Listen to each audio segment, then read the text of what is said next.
tanto, como podemos ver, hay dos éxodos: el éxodo expulsión, año 1550 a.C., faraón Camoses, dinastía 17, y el éxodo bíblico, el éxodo de Moisés, las 10 plagas bíblicas, los 10 mandamientos, el éxodo que todo el mundo conoce, o al menos le suena, año 1250 a.C., faraón Ramsés II.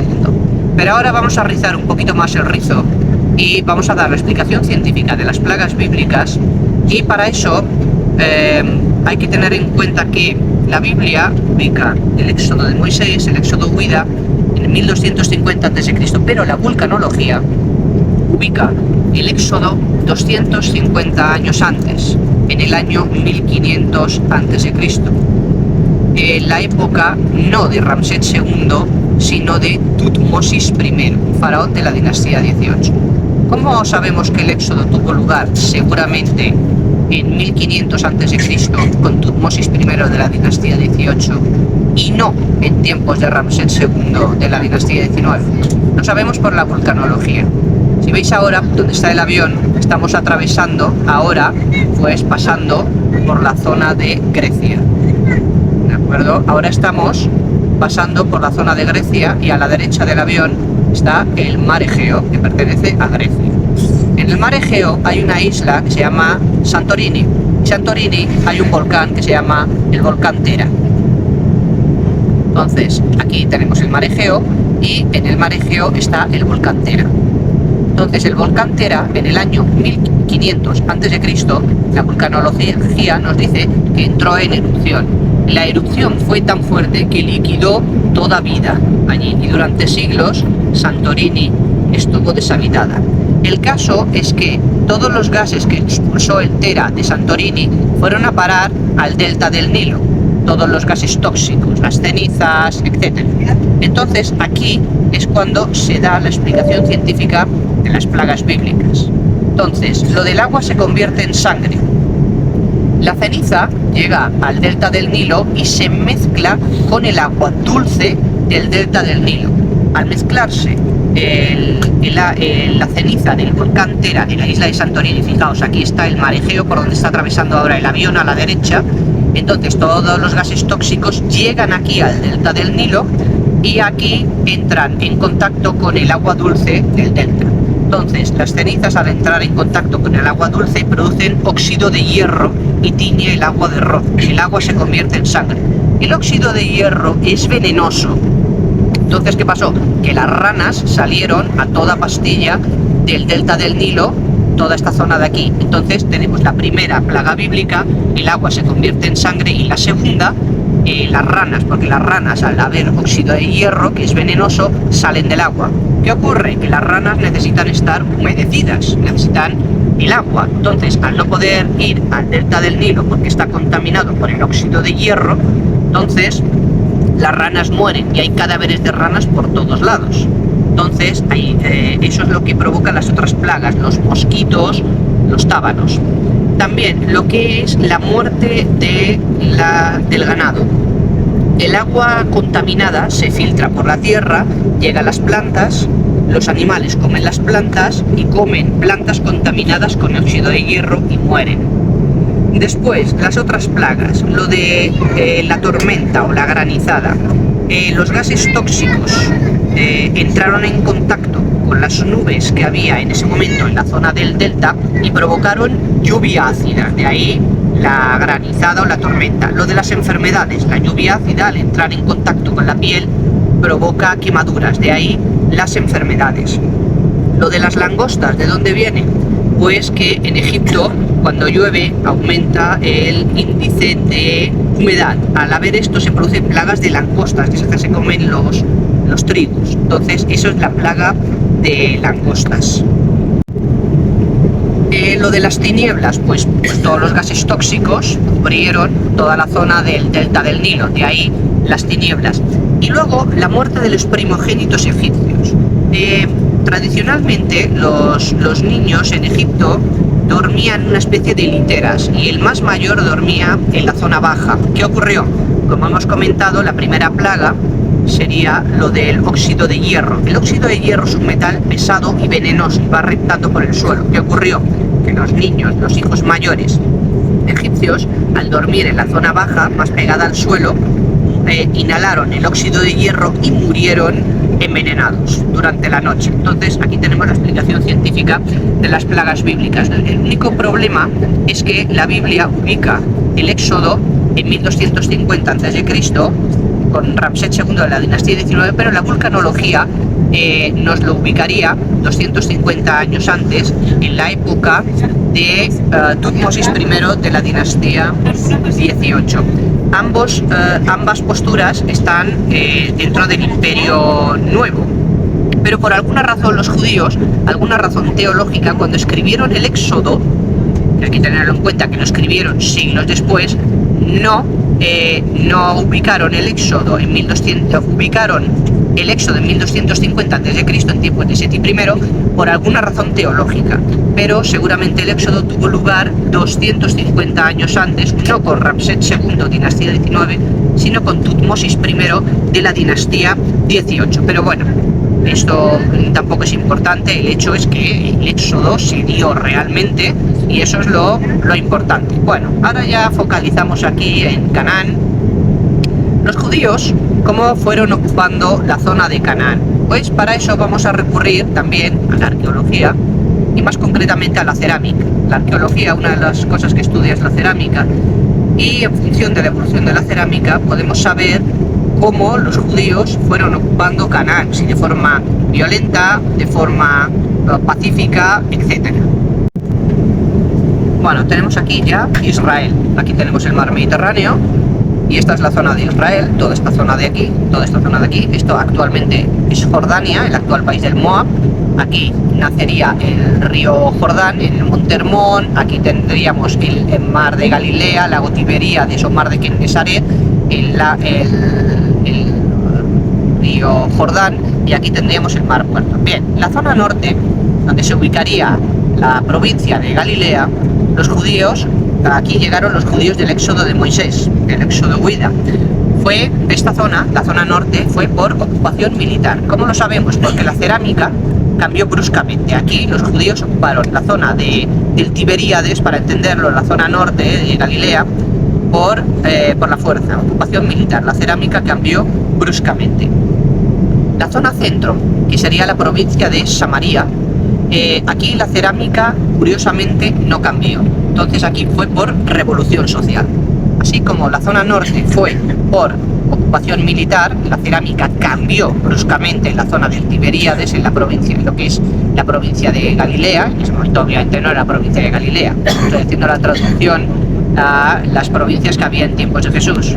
Entonces la zona norte, ocupación militar, con los judíos del Éxodo de Moisés, ocupación militar, la cerámica cambió bruscamente. La zona de lo que después sería la provincia de Samaria, aquí fue por revolución social, y aquí curiosamente en la zona centro de la cerámica no cambió para nada. Y en la zona sur, en la zona del Mar Muerto, lo que sería esta zona de aquí, la futura provincia de Judea, fue por infiltración social. ¿Cómo lo sabemos? Porque por aquí, por esta zona de aquí, la cerámica fue cambiando progresivamente. La zona norte, la de la ocupación militar, fue ocupada por los judíos del Éxodo huida, del de Moisés. La zona centro, en la de la revolución social, en la que no cambió la cerámica, fue los de la segunda, si os acordáis, lo de las migraciones del 2000-1900 a.C., fue la segunda migración que se estableció directamente en la zona centro de Canaán. Y la zona sur, la que fue por infiltración social, que la cerámica fue cambiando progresivamente, aquí tenemos judíos de la primera migración del 2000-1900 a.C. Hemos dicho antes que los que no cupieron en el delta se establecieron en el sur de Canaán, pero también encontramos judíos aquí del éxodo expulsión del año 1550 a.C. Los años fueron pasando y en lo que es hoy Europa, empezó, y ponemos esto un poquito más grande, ¿de acuerdo? En lo que es hoy Europa empezó una revolución. Aquí tendríamos la zona de Europa con Italia, aquí tendríamos toda esta zona Europa occidental, aquí tenemos España, etcétera. Bueno, en Europa, en torno al año 1220 a.C., empezó una revolución, la revolución de los pueblos del mar. Se unieron una serie de pueblos y empezaron a liar la parda en Europa. El pueblo que controlaba esta revolución se llamaba Peleset, que la Biblia los llama los filisteos. Esta revolución de los pueblos del mar, fijaos, se dirigió hacia el este, y ahora nos fijamos en esta zona de aquí, que es Asia Menor, la actual Turquía. Aquí esta revolución venció al imperio hitita, algo que parecía imposible. Entonces, esta revolución de 1220 a.C., que empezó en Europa y fue a Asia Menor, la actual Turquía, y acabó con el imperio hitita, algo que parecía impensable, porque ni siquiera el faraón Ramsés II, el faraón que hemos mencionado antes de la dinastía 19, no consiguió derrotar al imperio hitita en la batalla de Kadesh, que se enfrentó a ellos en 1274 a.C., pero esta revolución sí que venció al imperio hitita, y esta revolución que hizo fue a Egipto, ¿de acuerdo? Fueron de aquí, de Asia Menor, de la actual Turquía, fueron a Egipto, atravesaron el Mediterráneo hacia el sur y llegaron a Egipto. Pero la Biblia y la historia nos cuentan que el faraón Ramsés III de la dinastía 20, que fue, por así decirlo, el último gran faraón que tuvo Egipto, en el año 1182 a.C. repelió el ataque. ¿Y qué hicieron los filisteos y esta revolución? Se establecieron en el territorio de al lado, que es Israel o Canaán. Hay que tener en cuenta que Israel tiene 4 nombres, ¿de acuerdo? El nombre de Canaán es el nombre original, porque cuando los judíos llegaron allí se encontraron a los cananeos. Israel es en hebreo, significa el que ha visto a Dios. Luego Retenu es en egipcio, que significa el territorio del norte o el país del norte, y Palestina, que fue el nombre que le pusieron los romanos, que significa país de los Peleset o país de los filisteos. Entonces ahora esta revolución se estableció en Canaán y estaban los judíos allí. ¿Qué ocurrió? Que los judíos se vieron ocupados por una potencia extranjera. Los judíos, ¿qué hicieron cuando llegaron los de la revolución de los pueblos del mar controlada por los Peleset o filisteos? Pues defenderse como gato panza arriba. Fijaos lo que hicieron. Cogieron Israel y lo chaparon en 2 países. Veis aquí el dedito un poquito en la zona centro, ¿de acuerdo? Y dijeron, país del norte Israel, país del sur Judá. Los judíos se están organizando a nivel político, administrativo y militar para defenderse frente al ataque de los Peleset filisteos de la revolución de los pueblos del mar. Y dijeron, vamos a dividir el territorio en 2 países, país del norte Israel, país del sur Judá. Entonces después se dividieron en las 12 tribus de Israel. Para entender lo de las 12 tribus de Israel y los 12 jueces de Israel, vamos atrás en el tiempo, incluso más atrás de Abraham, para ver lo del número 12.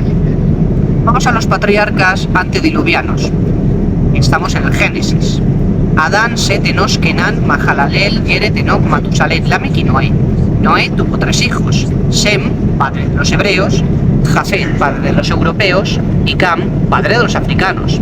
Sem, de aquí, de Sem, del padre de los hebreos, viene la palabra semita. De Sem desciende Abraham. Abraham, padre de los hebreos, de Sem desciende Abraham. Abraham, con su sirvienta Agar, tuvo a Ismael, y con su esposa Sara o Sarai tuvo a Isaac. Isaac, con su esposa Rebeca, engendró a Esaú y a Jacob. Jacob, que era un listillo, tenía 4 esposas, Lea, Bilha, Zilpa y Raquel, y engendró a 12 hijos: Rubén, Simeón, Leví, Judá, Isaacar, Zabulón, Dan, Gad, Neftalí, Aser, José y Benjamín. Y de los 12 hijos de Jacob vienen aquí en la división en las 12 tribus de Israel. 12 tribus y cada tribu controlada por un juez. 12 tribus, 12 jueces. ¿Quiénes eran los jueces? Pues una especie de alcaldes que se dedicaban a controlar un territorio y defenderse frente al ataque de la revolución de los pueblos del mar y por tanto de los Peleset o filisteos. Había 6 jueces mayores y 6 menores. Los 6 mayores: Ehud, Otniel, Débora, Barak, Jefté, Gedeón, Sansón. Y los 6 menores: Tolá, Yair, Ibsán, Abdón, Elón, Sangar. Después ya vino la época de los reyes. El primer rey fue el rey Saúl. El rey Saúl, pero reinó solo en el país del norte. Él fue ungido rey por un profeta llamado Samuel. Quienes ungían rey, quienes coronaban o entronizaban, eran los profetas. En ese momento había un profeta llamado Samuel que entronizó al rey Saúl, pero solo del país del norte, solo de la zona norte, ¿de acuerdo? El rey Saúl hizo tratos con un general llamado Elhanán. el general el Hanán, ¿de acuerdo? ¿Por qué ese trato? Pues para hacer frente a los filisteos. El general el Hanán se casó con la hija de Saúl.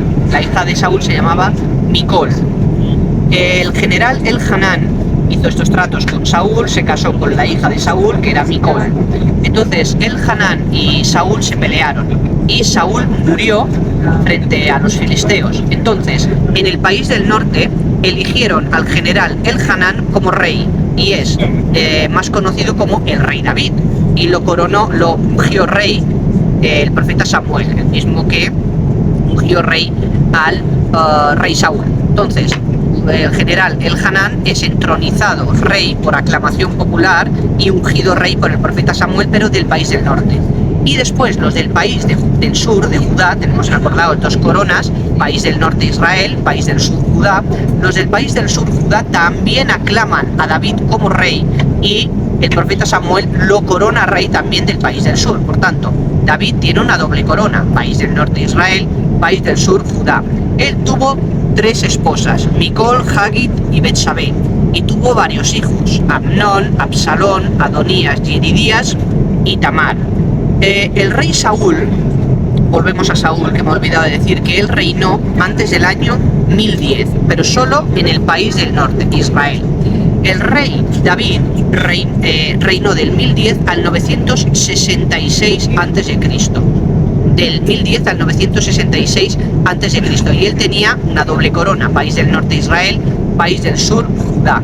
Entonces, el rey David fundó la ciudad de Hebrón, ¿vale? Él fundó la ciudad de Hebrón, que está más al sur de Jerusalén. Entonces, él vio, porque él tenía una doble corona, que Hebrón está demasiado al sur. Entonces él, por cuestiones de simetría, se fijó en una ciudad que es esta de aquí, Urashalim, Jerusalén. ¿Y qué hizo? Nos cuenta la historia que él conquistó la ciudad a la tribu jebusea, entrando por la fuente Gijón, y él trasladó la capital de la zona de Hebrón, que está más al sur, a Jerusalén, por cuestiones de simetría, porque Jerusalén quedaba como más en el centro de ambas coronas. Y allí él pues quería construir un templo dedicado a Yahvé, pero al final el profeta Natán en el monte Sión le dijo, el rey David quería construir un templo allí en Jerusalén, en el monte Sión, pero el profeta que había por allí, el profeta Natán, le dijo que no, que él no construyera ningún templo, y que si dejaba que su sucesor construyera el templo, Dios siempre mantendría algún descendiente de David en el trono de Israel. Entonces David obedeció a Natán y no construyó ningún templo, sino que fue al monte Sión, y allí al lado del monte Moria colocó una tienda de campaña y allí ubicó el arca de la alianza, lo de los 10 mandamientos. Ahora viene el hijo que sustituyó a David en el trono.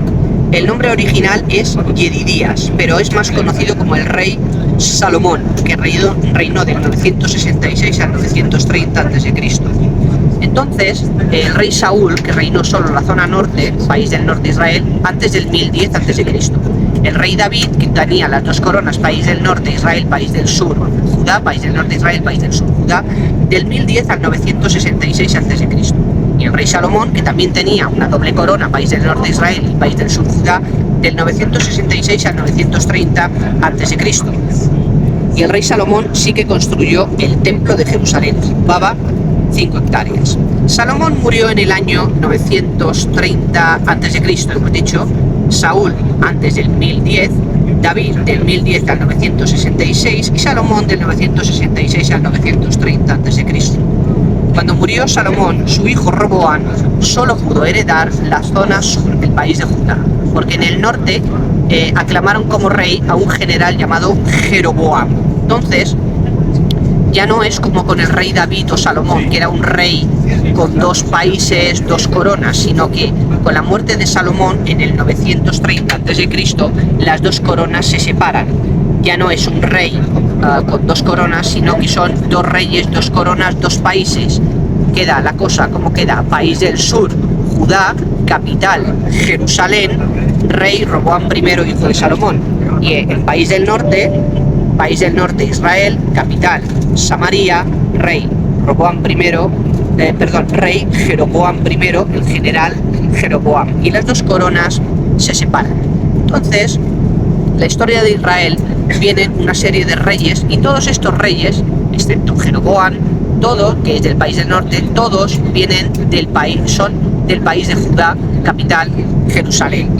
5 años después de la muerte de Salomón, y aquí ya estaba en el país de Judá reinando Roboam I, hijo de Salomón, en año 925 a.C., un faraón llamado Shishonq I fue a Jerusalén, y en el año 925 a.C. asedió Jerusalén, robó el arca de la alianza del templo de Salomón, y creemos que se la llevó a la ciudad de Tanis, que está en el norte de Egipto, porque allí tenía la capital el faraón. Por tanto, en el año 925 a.C., 5 años después de la muerte de Salomón, Shishonq I va desde el norte de Egipto, desde la ciudad de Tanis hasta Jerusalén, hasta país de Judá, roba el arca de la alianza, y creemos que se la lleva al norte de Egipto, al delta del Nilo. Y ahora siguiendo con lo de y ahí le perdimos la pista a los 10 mandamientos. Y ahí lo de los reyes, Roboam, Jeroboam, Joram, en torno al año 850, Ococías, de Joram del 850 al 842, Ococías solo estuvo unos meses en el año 842, Atalía 835,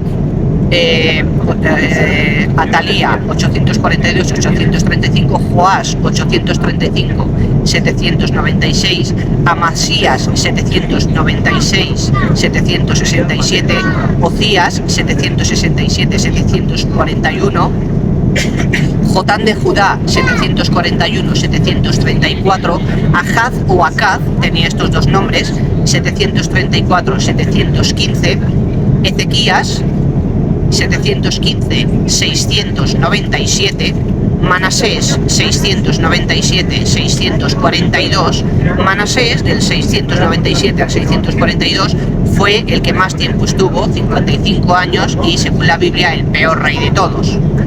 Amón 642-640, Josías 640-609 a.C. Por tanto, estos reyes, que ahora voy a volver a mencionar, son, menos Jeroboam, todos del país de Judá. Jeroboam, Joram 850-842, Ococías solo 842, Atalía 842-835, Joás 835-796, Amasías 796-767, Ocías 767-741, Jotán de Judá 741-734, Ahaz o Acaz tenía estos dos nombres, Ahaz con J o con C de casa, Ahaz o Acaz 734-715, Ezequías 715-697, Manasés 697-642, todo antes de Cristo las fechas van hacia atrás. Manasés 697-642 antes de Cristo, como he dicho, 55 años, y por lo que dice la Biblia, el peor rey de Israel, o en este caso el país de Judá. Amón 642-640 y Josías 640-609 a.C. Y aquí con Josías vamos a hacer un inciso.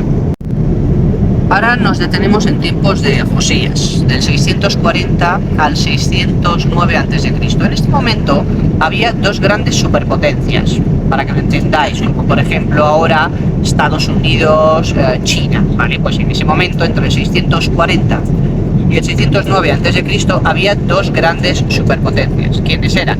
Pues Asiria, que ocuparía la zona de Mesopotamia, parte de Siria, etcétera, la parte de Turquía, la zona del Líbano, Israel, etcétera, y capital Nínive. Nínive es la actual ciudad iraquí de Mosul, ¿vale? Entonces, el imperio asirio, toda esta zona de aquí, zona de Oriente Medio, la zona de Mesopotamia, el actual país de Irak, capital Nínive, que las ruinas de Nínive están en la actual ciudad iraquí de Mosul, y después estaba Egipto, ¿de acuerdo? Entonces tenemos estas dos superpotencias, Asiria, capital Nínive, toda esta zona de aquí, y Egipto, toda esta zona de aquí, ¿de acuerdo? Israel estaba ahí en medio. Pero en Mesopotamia empezaba a surgir otra superpotencia que era el Imperio Babilónico, con sus emperadores Nabopolassar y después Nabucodonosor. Entonces había dos superpotencias, como hemos dicho, el Imperio Asirio, capital Nínive, y el Imperio Egipcio. Pero desde Mesopotamia empezó a surgir el Imperio Babilónico. Pero antes de explicar lo del conflicto entre Asiria y el Imperio Babilónico que estaba surgiendo, Egipto, etc., voy a añadir una cosa que me había olvidado cuando he dado la explicación científica de las plagas bíblicas, y es lo de la ola que alcanza al ejército del faraón, lo de cuando Moisés abre las aguas. Realmente Moisés no abrió las aguas con su cayado. ¿Qué fue lo que alcanzó al ejército del faraón? Cuando Moisés huía con los judíos desde Egipto y tenían que atravesar el Mar Rojo, en realidad no atravesaron el Mar Rojo ni siquiera por la zona más estrecha, atravesaron para acceder al desierto del Sinaí la tierra que hay entre el mar Mediterráneo y el Mar Rojo, que por tanto el Mar Rojo no es que llegue hasta el mar Mediterráneo, al menos por esa zona. Entonces Moisés y los judíos no llegaron a tocar el Mar Rojo. Entonces, ¿qué fue lo que alcanzó al ejército del faraón? Un tsunami, una ola gigante provocada por el volcán Tera. ¿De acuerdo? Por tanto, no es que Moisés abriera las aguas con su cayado, sino que por lo de las erupciones del volcán Tera, que produjeron, aparte de gases tóxicos, tsunamis, y uno de esos tsunamis, una de esas olas gigantes o varias olas gigantes, pues alcanzaron al ejército del faraón. Pero en realidad no es que Moisés abriera las aguas con su cayado, sino que ellos pasaron entre el mar Mediterráneo y el Mar Rojo. Ellos no atravesaron el Mar Rojo, fueron por tierra y después ya accedieron al desierto del Sinaí. Entonces, lo que alcanzó al ejército del faraón fueron tsunamis provocados por las fuertes erupciones del volcán Tera.